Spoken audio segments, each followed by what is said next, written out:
Lesson 14. Will be doing and will have done.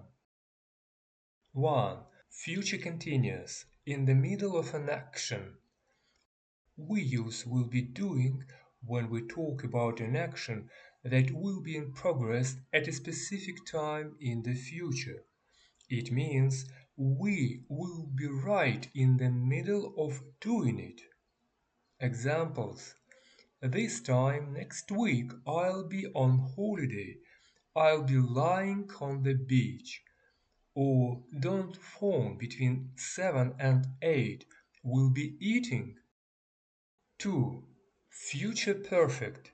Action complete before a future time.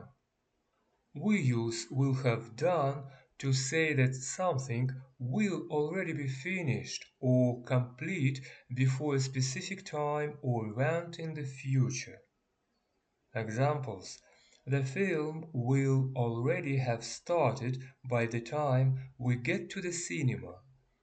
Or next year, Ted and Amy will have been married for 25 years. 3. Comparison. Continuous versus perfect actions. To see the difference clearly, imagine people waiting in a queue outside a cinema that opens soon. Future continuous will be doing focuses on an ongoing action. Half an hour from now, the cinema will be full. Everyone will be watching the film. Future perfect will have done focuses on a complete action. 3 hours from now, the cinema will be empty. The film will have finished. 4. Using will be plus ing for planned or complete events.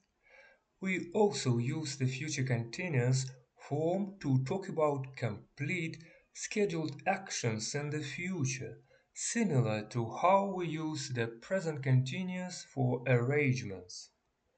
Examples. The government will be making a statement about the crisis later today, or who will be voting for in election next week.